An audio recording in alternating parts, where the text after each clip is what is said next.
Hello everyone. So today I'll be teaching you guys something new here. So normally what happens is we should know how the sequence of construction is done. If there is a client who's coming to us and asking us how the project will be like, we need to have that capacity to teach, like tell them that what is there, what is going to happen. So I'll be explaining you guys how it works. So first of all, let me explain. First, a client comes to us.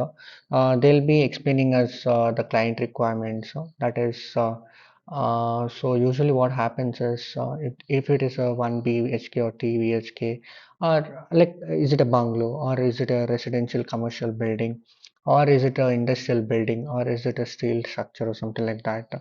He'll be telling us whether it is what is their requirement. So usually what happens, this is kind of like a bungalow, okay, and this is a commercial building, and this is a steel building where you can see the trusses, all those things.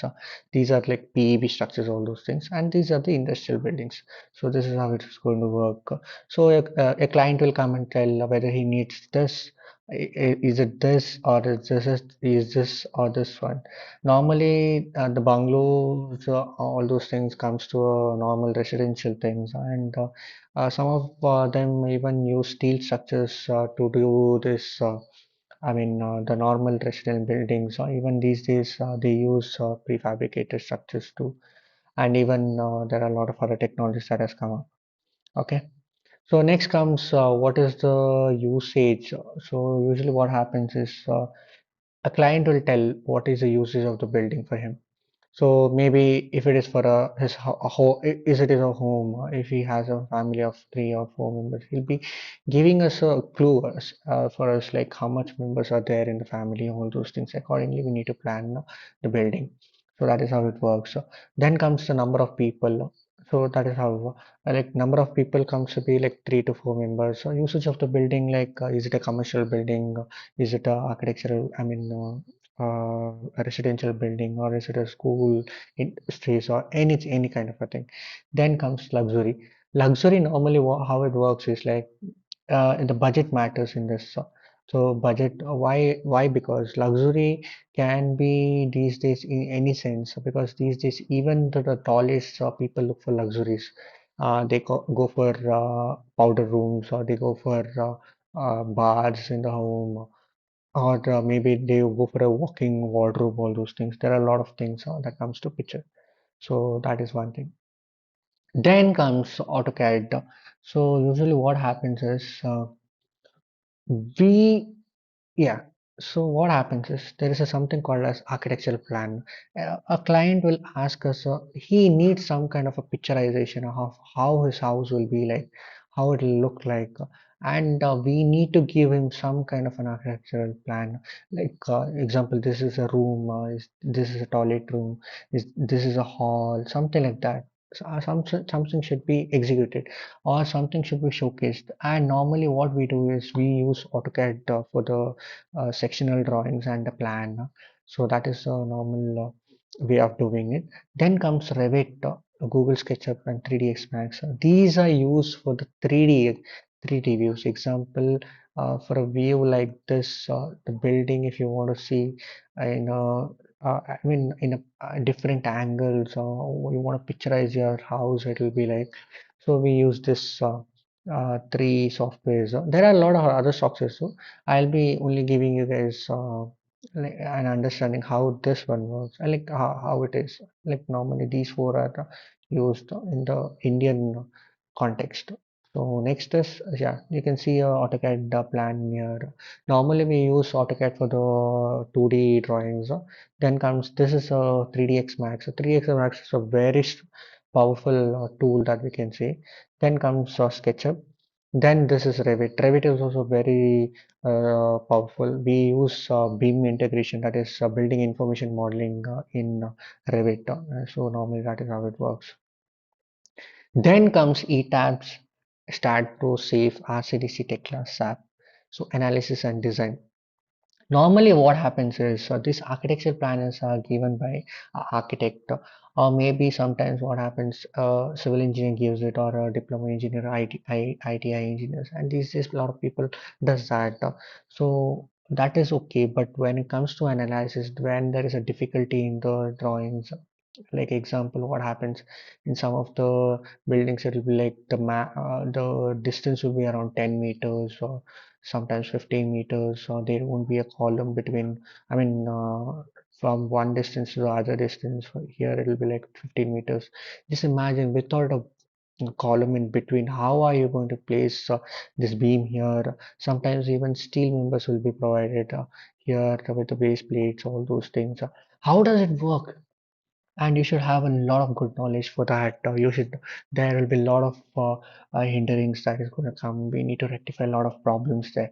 And if you want to do all those things, there is someone called a structural engineer, and these structural engineers are very important in case of a building when it comes to a complexity.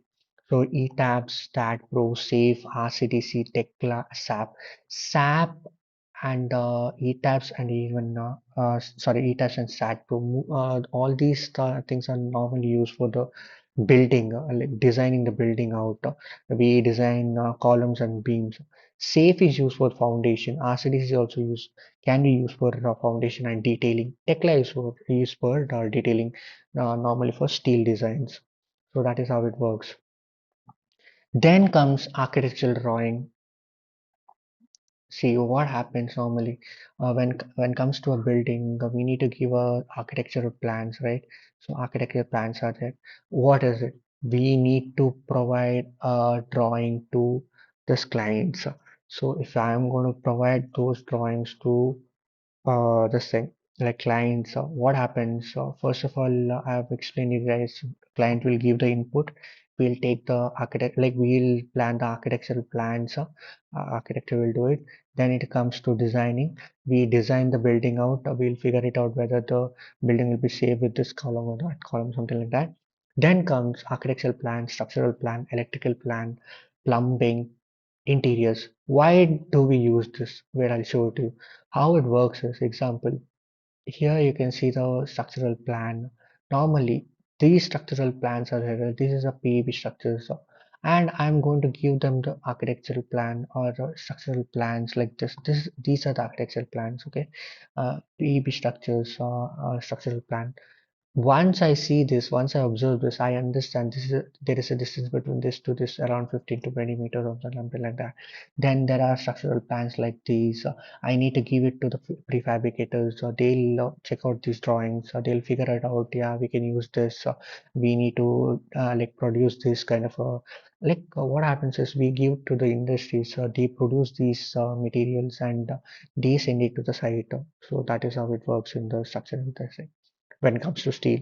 And these are the, so that is the reason, the very important key to all these things are the these I mean uh, like are the plans. So that is very important when it comes to this one. Next comes the architectural plan. Accordingly, we decide like where will be the steps, where will be the garage, or whatever the requirements are. We do it. Then comes some of the clients. They'll ask for the interior designs.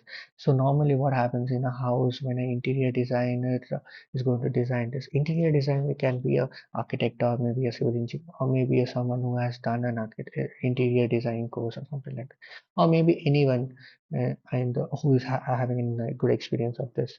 So he needs to design this architectural plan and he'll be giving to the client so that they'll understand how their house will be in the future. I mean, interior will be in the future. Then comes the electrical part. Electrical part, normally how it works is all these civil engineers gives it, or sometimes even electrical engineer gives it. They'll have a tie-up between. So normally what happens, the engineer will have a tie-up with the electrical engineer and the plumber. So plumber will be, we will be giving them the design for the electrical thing, and accordingly, example, when there is an interior planning, we'll say that this there will be an electrical socket here, or there will be a switches here, something like that. And accordingly, we need to design where the electrical wire will go, where it will be placed, where will be the socket given, all those things will be given in the electrical drawing. And in the plumbing drawing, how it works is wherever there is a toilet, example in the like architectural plan, we know that there is a toilet in here or somewhere in here, something like that. Accordingly, we'll be deciding how the this will be like, the closet will be like, how will be the water supply, or how much will be the tank, all those will be given in the plumbing drawing. Then comes execution of the project. Normally, I'll be not going depth into this because what happens is I'll be going through these sessions in the future videos.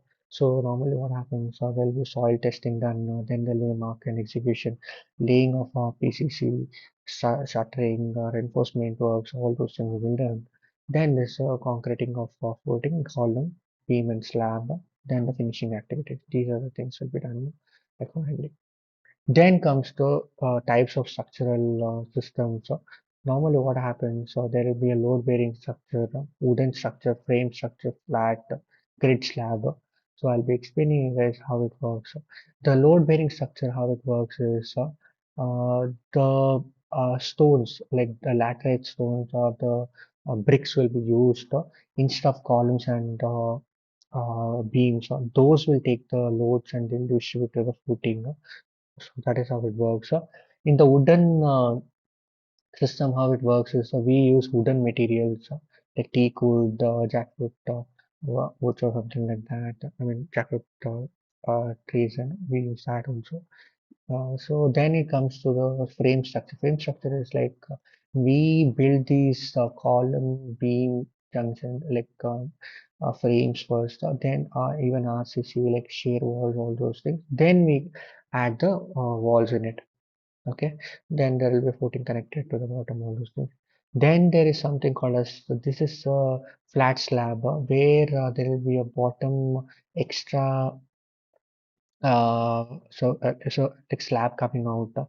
How it works is that it is called as drop. So normally what happens, you can observe here that there is no beams in between anywhere. Without beams, if I want to provide the columns, it is normally for the commercial buildings where we use it. If you want to do it, then we go with the flat slab. Then comes the waffle slab. The waffle slab is like if you want to go for a 30 meter or 20 meter distance building without this thing like beams or something like that to project it to the bottom, and the height is too huge. So in that case, we are going with waffle slab where you can get extra space here, and there is something that comes, whatever you see here, right? Whatever these things you guys can see, these are the beams that is going to at the slab area, and this also the two sides also there will be a beam passing. So that is how it works. So next is types of structure based on usage. As I've explained you guys, there will be a residential building, residential apartment buildings, then commercial buildings, industrial buildings, then infrastructure buildings. Industrial buildings are like I've shown you some of the images there in the last slide. Manufacturing factories, nuclear power plants, all those things, water tank, STPs, airports, all things are there. So modern construction technology, no, and there is an add-on. So what happens is there are few constructions that can be done by pre-tensioning and aluminum formwork, Mivan work. So normally what happens with this thing pre-tension, there will be a tendons provided. You can see a tendons here, right? These are the tendons. What happens before construction of a beam or something like that, beams? What happens is we not for the columns. We usually go with the beams, so that beams and slabs.